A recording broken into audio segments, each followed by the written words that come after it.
Welcome back to Reality Asserts Itself on the Real News Network. I'm Paul Jay, and we're continuing our discussion with Professor Buzgalin. Thanks for joining us again. Alexander Buzgalin is a professor of political economy and director of the Center for Modern Marxist Studies at Moscow State University. So you, in the last segment, said you did join the Communist Party in 1988. Gorbachev becomes leader in 85. So what was it about Gorbachev and perestroika? What did that period represent, and why is it a time to join the party? First of all, it was very contradictory and very interesting period. We had transformation, and slogan of the 1980s, late 1980s, was very beautiful.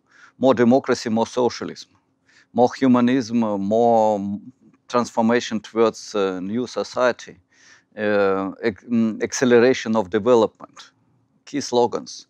1987, special law, we must, in Soviet Union, we must create self-management in all spheres, regions and production. This was enormous, unique experiment when in state enterprises, by law, was necessary to create council of workers, of specialists, with main power to make decisions inside frameworks of plan and to elect director. It was very contradictory experience because bureaucracy was creating self-management. It's very funny, from above by bureaucratic methods through terrible party and state bureaucrats create self-management from below.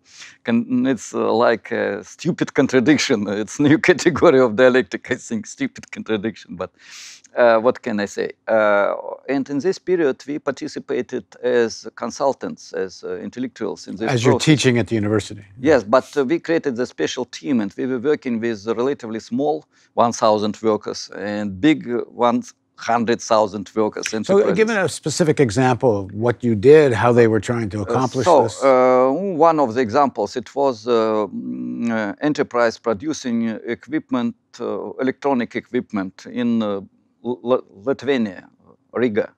It was enterprise producing trucks, huge trucks, KAMAZ, Volga region. In Belarus, it was enterprise producing watches, only 2,000 workers. In Moscow, we didn't participate active, but it was great enterprise producing robots, first robots in 1980s. And the idea was that self-management is impossible to build like a building, to construct. It's necessary to help to grow up from below.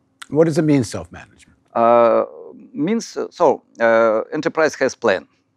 But then you can decide how to minimize... State says produce so many of whatever you're producing. Yes. Well, for example, you must produce 5,000 robots per year, and you have such and such resources. But then it is not all your agenda. 50% of your production you can cooperate directly with other enterprises, according to state rules. But then you can decide how to produce, how to minimize costs, how to organize labor process, how to organize management, how to distribute. Wage was fixed, but it was surplus, plus 30–40%, and this can be distributed by the collective. So how to control bureaucrats. All these were in the hands of the workers' collective. And it was assembly elect council, and council was a key organ, like a council of directors in the stock company. Can you elect the manager of the company? Yes, and even director of the company. Yes. But who had the power, the council, the manager of the company, or the party representative? It was an experiment, and it was different forms, and the law was very not completed. Were different variants. When assembly of workers elect director, when council had agreement with director, and director was like an employee of the workers collective. Different forms. In, let's say, 80% of the cases, it was formal self-management. But in some cases, it was really working. Now, that was my question. Did it work? In some cases. And it was only the beginning. It was 2 years of experiment, but second year was in the period of the total destruction of the countries. That's why it is difficult to say, was it working or not? So Gorbachev brings in perestroika. It's another spring. The bureaucratic system was getting paralyzed. The economy wasn't very productive. You get excited by it. You join the party, and in not too many years, you're actually on the central committee of the party. How does that happen? That you just join and then you're on the central committee? More or less. It was a fantastic story, and still majority doesn't believe me, but it's true. Central committee, it's for people who doesn't know what does it mean. In Soviet Union, Central Committee of Communist Party was more powerful than parliament. So to be a member of Central Committee, it was 300 people. It was to be among the bosses of the country. And the story was following. We had the opposition inside Communist Party, and it was bourgeois opposition who then led to the collapse of the Soviet Union inside Communist Party. It was pro-Stalinist opposition. It's necessary to have again dictatorship and stop all Gorbachev experiments. Well, they argued that the Gorbachev experiment was naive and would lead to the collapse of the Soviet Union. So Stalinist opposition did not say that it will lead to the collapse of the Soviet Union. They said it is the wrong direction because it's not adequate for the Marx, Engels, Lenin, Stalin writings. Strange logic of thinking, but it was the case. We created so-called Marxist platform, Marxist fraction and Communist Party. And the idea was we do need more democracy, protection of human rights, but the road must be not to liberal model of economy, liberal model of political system, not road to the capitalism. It should be road to new model of socialism. It's nearly revolution from below with assistance of maybe some bureaucrats, but a few. Well, Gorbachev must have liked this line of argument to put you on the Central Committee. Yeah, not. He and Central Committee doesn't like this. Why? Because they had these slogans, but real intentions were not this. Really, the intentions, who started this process? Gorbachev was maybe naive, maybe not smart enough, I don't know. But a real motor of all these changes was a young generation of nomenclatura, of party bureaucrats and state bureaucrats. 30, 40 years old sons and grandsons of the party bureaucrats from the past. And they had very simple and very terrible, I can say, very terrible, it's French in English, I think, terrible idea to change power into the property and money. We have power, but we have a lot of restrictions. Bureaucrats, even on the top level, had a lot of restrictions. They didn't have big privileges. And they couldn't accumulate a lot of private wealth. No opportunities to accumulate, a lot of formal ideological restrictions and so on. We want to be rich and to have real power without any formal restrictions. And it was real intention. And they were behind all these Gorbachev slogans.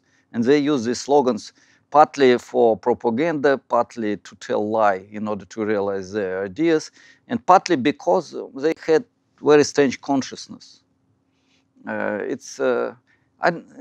will give you maybe an American example. If you ask any billionaire what is main goal of his life, he will tell you to satisfy needs of the Americans. Without me, these 10, 12, 20,000 workers will not have opportunity to work. Without me, people will not have jackets. Without me, people will not have cars. So I satisfy needs of the people. This is goal of my life. Is it true? Yeah. Yeah, it's true. They're called the job creators. Yeah. And he is honest for himself. What is the paradox? His real aim is money, money, and again money, and more money. Yeah, but he believes that he is creating something for people. He believes in this, or she believes in this. The same with this cynical generation of nomenclature. But then who gets you onto the Central Committee? So this is funny story. I'll tell you very briefly. We created this platform, and it was period of very rapid growth of social creativity from below. We published document with name Marxist Platform Program, and this program received extremely quickly big popularity, without internet, by the way. It was published... Went viral before viral. Yeah, it was made in the Xerox, but it's appeared everywhere in party organizations. Then it was published in one of the regional newspapers, another regional newspaper. Then we made conference. During 3 months, all this was done, even less. And after this conference, TV came because it was a real freedom of speech, not like now. And then it was published in Pravda, and according to opinion polls, we received 15–20% support of members of the Communist Party. And it was 19 million people. And what was the main point of the platform? The main point was real grassroots democracy, socialism, market as a form which can be used but under the supervision of democratic social state, and the movement towards self-management, socialism, and so on. So what does Gorbachev think of this? I don't know, really, but we were not, I would say, supported from the top. All right, so how do you get on the Central Committee? We were invited, 3 persons, we were invited to be members of the, to be guests of the Congress, 28th Congress of the Communist Party, not even delegates. We were sitting on the balcony, this hall for 5,000 people. But it was microphones everywhere, it was a lot of press, and we were talking openly, and finally we received the right to speak from the tribune to present our platform. And it was, it's a funny story, I was 35 years old, and last minute we understood that we will speak. And when I was running through the long corridor from the balcony, stairs, and long corridor to the presidium, I had terrible feelings in my stomach. And when I came, hall for 5,000 people, all TV stations from all over the world, not simply from the Soviet Union. It was open translation. Doesn't Gorbachev have to sign off to allow you to speak? Yes, because it was the requirement of the delegates. Not to me, but also to Stalinist opposition and bourgeois opposition. And I don't want to advertise myself, but it was 4 times the applause of the whole hall. After that was 2 interviews for Central TV, and the portrait of Buzgalin in the main square of Russia. Yeah, it's true. Not main, but one of the main on the agency, information agency. And delegates proposed to elect 3 members of 3 representatives of Marxist platform to the Central Committee. 1 lady, 1 my friend, Prigarin, who was elder, and me. So I became one of the youngest members of the Central Committee. It was really funny to, after 2 years of the membership in the party, to be a member of the Central Committee. So what year are we in? It was 1990. So 1990, you walk in to your first meeting of the Central Committee. Yeah. You are there with the most powerful people in the country. Yeah, but really Central Committee didn't have... Central Committee had power, but real power was in the hands of the political bureau and leaders. So we received access to the media and so on. It was very useful, but finally it was too late. And one of the plenums of the Central Committee, where everybody was together, and Prigarin and me, we had the opportunity to tell that if we will not change radically situation, Communist Party, Soviet Union will collapse. And after that, when Soviet Union was collapsed, many people from Central Committee came and said, Buzgalin, it's you responsible. You said that we will be collapsed, so you it's kar, you know, nakarkal in Russian, yeah. But if I understand it correctly, a lot of the Stalinists and others blamed the Gorbachev reforms for the collapse. Yeah, you know, collapse was not inevitable from objective point of view. It was not so deep crisis of economy. We had 0 growth, stagnation at the end. In Russia, we had -2 and -10, so, and no collapse. Yeah, in the United States, you had in 2008 -5 and no collapse. So it's not economic reason. Yeah, the whole political system doesn't have to fall. Yeah, I gave the image, you know, bureaucratic construction is like a steel bridge. Steel bridge is strong. It can work 10 years, 50 years, 100 years, but then construction will be tight. No spies, no bombs. And then construction, destroyed. Why? because it was tired bureaucratic construction. The same with Soviet system. It was necessary to change radically system. Old system could not work more in modern situation. But this is a long story. But it sounds like it wasn't inevitable, but the choice is either this democratization and socialism you were talking about, or privatization and actually capitalism. It was two roads towards capitalism. No, better roads back, yeah, so in this direction. One which we had, the name is shock without therapy. We received shock, but we didn't receive therapy. It was the idea of shock therapy.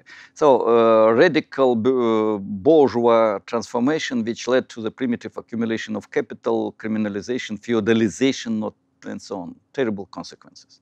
And the decline of production, incomes, so real catastrophe.